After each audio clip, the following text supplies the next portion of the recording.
Assalamualaikum warahmatullahi wabarakatuh. Pagi murid-murid, gimana kabarnya? Alhamdulillah kalau pagi ini dalam keadaan baik.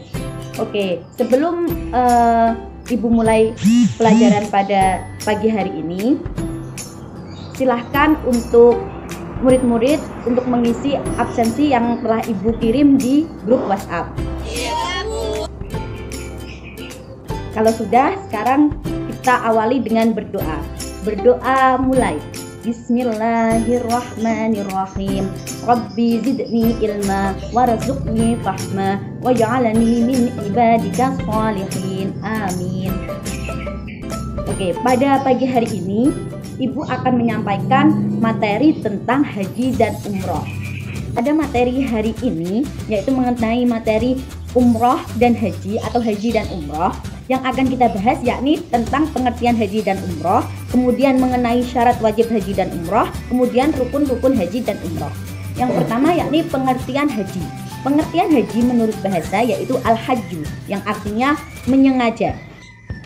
Sedangkan menurut istilah, haji adalah suatu amal ibadah yang dilakukan dengan cara sengaja untuk berkunjung ke Ka'bah atau rumah Allah atau kiblatnya umat muslim yang ada di Makkah dengan waktu yang telah ditentukan, kemudian ada syarat dan rukun yang telah ditentukan pula.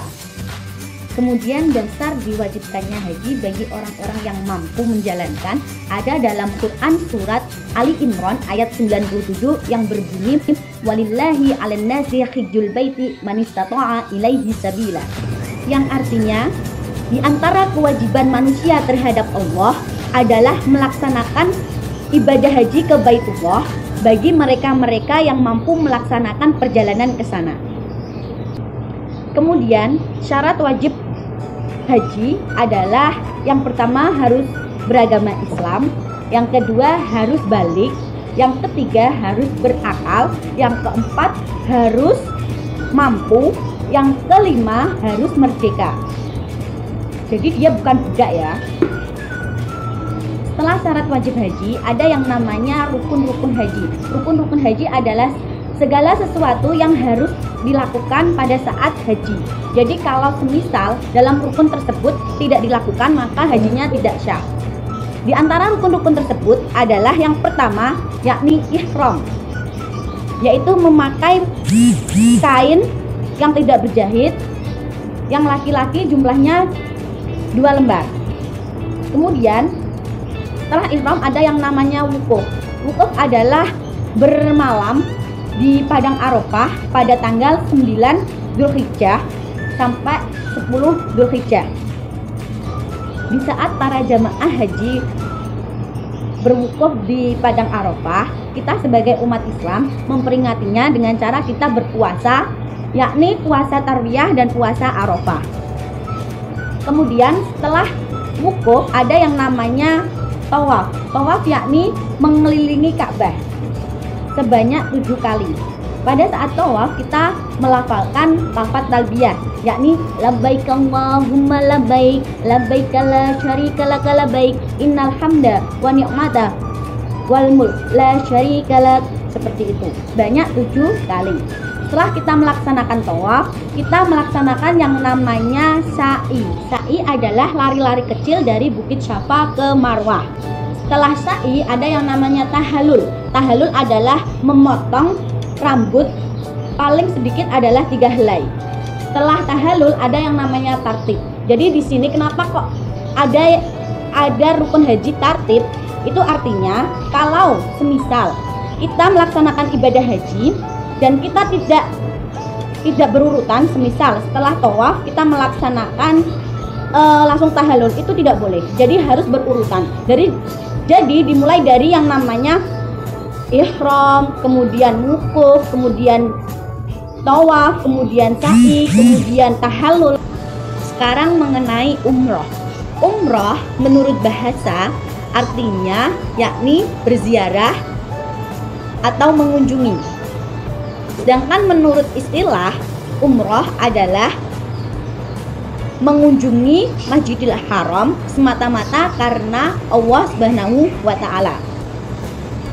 Dasar dari umroh terdapat dalam Quran surat Al-Baqarah ayat 196 yang berbunyi wa atimmul hajju wal umrata lillah, yang artinya sempurnakanlah haji dan umroh karena Allah Ta'ala.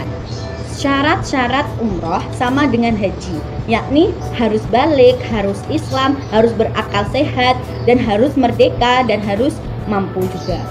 Kemudian setelah syarat wajib ada yang namanya rukun-rukun umroh. Rukun-rukun umroh hampir sama dengan haji. Bedanya di dalam rukun umroh tidak ada yang namanya wukuf, yaitu bermalam di padang Arafah, itu tidak ada. Karena wukuf hanya terjadi pada tanggal 9 Dzulhijjah. Sedangkan kalau umroh itu bisa dilaksanakan kapan saja, tidak harus pada tanggal 9 Dzulhijjah tersebut. Jadi rukun umroh diantaranya adalah 1. Ihram, 2. Tawaf, 3. Sa'i, 4. Tahallul, yang kelima tertib. Jadi juga harus tertib di umrah ataupun di haji, itu harus tertib. Sekedar tambahan, macam-macam haji itu ada 3. Yang pertama yakni haji ifrad, yakni melakukan haji terlebih dahulu baru melaksanakan umrah. Kemudian yang nomor 2 adalah haji tamattu, yakni melaksanakan umrah dulu baru haji.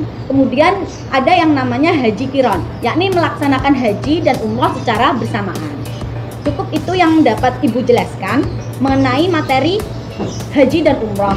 Kemudian untuk pertemuan selanjutnya Ibu akan membahas mengenai larangan-larangan haji dan umrah. Kemudian ada hikmah haji dan umrah. Cukup itu saja yang dapat Ibu jelaskan. Mungkin ada pertanyaan dari murid-murid? Langsung saja angkat tangan ya. Tidak ada. Oke, tidak ada. Kalau tidak ada, Ibu akhiri. Dan sampai jumpa di pertemuan selanjutnya. Wallahul muwaffiq ila aqwamit thoriq. Assalamualaikum warahmatullahi wabarakatuh. Waalaikumsalam warahmatullahi wabarakatuh.